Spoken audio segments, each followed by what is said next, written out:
Sairam electronics and batteries सर्व प्रकारच्या नामांकित कंपन्यांच्या बॅटरीज, इन्व्हर्टर, सोलर, इलेक्ट्रॉनिक वस्तू साईराम इलेक्ट्रॉनिक्स मध्ये होलसेल दरात उपलब्ध। ठिकाण नगर मनमाड रोड, खरेदी विक्री संघ, व्यापारी संकुल, राहुरी।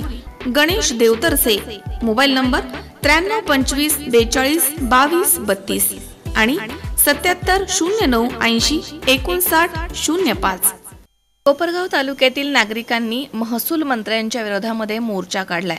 भाजपचे नेते विवेक कोल्हे यांच्या नेतृत्वामध्ये शिर्डी येथील शासकीय विश्रामगृहापासून मोर्चाला सुरुवात झाली। महसूल मंत्री राधाकृष्ण विखे पाटील, कोपरगावचे अजित पवार गटाचे आमदार आशुतोष काळे यांना हाताशी धरून भाजप नेते विवेक कोल्हे यांच्या ताब्यामध्ये असलेल्या ग्रामपंचायतला निधी देत नाही, त्यामुळे विकास कामं करता येत नाही असा आरोप करत कोल्हे यांच्या नेतृत्वामध्ये हजारो नागरिकांनी हातामध्ये काळे झेंडे घेऊन जोरदार घोषणाबाजी करत मोर्चा काढला आहे। एका पक्षात तुम्ही असूनही पालकमंत्र्यांच्या विरोधामध्ये आज मोर्चा काढण्याची किंवा निषेध मोर्चा काढण्याची का वेळ आली? कारण की कुठंतरी संयम सुटला लोकांचा। 1.5 वर्षाच्या वर झाले सरकार येऊन, ज्यांना या ठिकाणी पालकत्व दिलं त्यांनी खरं तर जबाबदारी होती की स्वपक्षाच्या लोकांचं तर काम करायचं, परंतु विरोधकांचं देखील काम करणं अपेक्षित होतं। विरोधी सरकार असताना एवढा त्रास झाला नाही तेवढा आता सत्तेत आल्यावर आम्हाला त्रास होतो आहे। दलितांचा निधी जो हक्काचा निधी असतो, ज्या दलितांनी आमदार आशुतोष काळेंना मतदान केलं, या ठिकाणच्या राहत्या तालुक्यातील लोकांनी राधाकृष्ण विखे पाटलांना मतदान केलं, त्यांचा हक्काचा निधी ज्या ज्या ठिकाणी त्यांच्या ग्रामपंचायतीने त्या ठिकाणी त्यांनी डावललेला आहे। त्याचप्रमाणे जनसुविधेचा निधी असेल, 550 कोटीचा डीपीडीसी असेल किंवा जिल्हा परिषदेचे सीओ असतील, याच्या मार्फत येणारा निधी, 15 वित्त आयोगाचा निधी, हे सगळं निधी पुरावा सहित एकही रुपयाचा निधी आमच्या कुठल्याही ग्रामपंचायतीला किंवा त्यांच्या विरोधात गेलेल्या ग्रामपंचायतीला दिलेला नाही।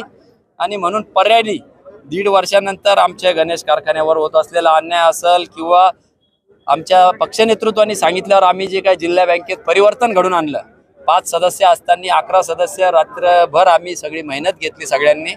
देवेंद्रजींचा त्यावेळेस 9:30 वाजता फोन आला, आम्ही रात्री कामाला लागलो आणि त्यावेळेस आम्ही सत्ता आमची असून सुद्धा जिल्हा बँकेमध्ये आमचं मंजुरीचं पत्र आमच्या ताब्यात आहे। हायकोर्टाचे निर्णय आमच्या बाजूने असताना देखील 30-40 कोटीचं पेमेंट आज शेतकऱ्यांचं थकलेलं आहे, फक्त यांच्या आडमोठेपणाच्या धोरणामुळे।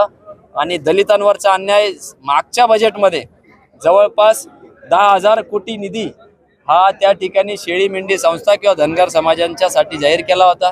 पक्षाचे एकनिष्ठ कार्यकर्ता म्हणून आम्ही त्या सगळ्या पक्षाचे धोरण तळागाळापर्यंत राबवण्याच्या दृष्टीने 50 संस्था उघडल्या आणि त्यांना त्या ठिकाणी पशुसंवर्धन मंत्री राधाकृष्ण विखे पाटील असल्या कारणास्तव आज ताग्यात 1.5 वर्ष झाले त्याला मंजुरी मिळालेली नाही। असे एक ना असंख्य अन्यायाचा पाडा खरं तर आमच्या मुक्त संकलन विभाग सी 24 तास शिर्डी। नर्सिंग क्षेत्रामध्ये करिअर करण्याची सुवर्ण संधी। महाराष्ट्र शासन कौशल्य विकास अंतर्गत ओटी टेक्निशियन, ANM, GNM हे कोर्सेस करा आणि शासकीय, निमशासकीय, खाजगी वैद्यकीय क्षेत्रामध्ये करिअर घडवा। विद्यापीठ मान्यता कोर्सेस, अत्याधुनिक शिक्षण प्रणाली, अनुभवी शिक्षक वर्ग।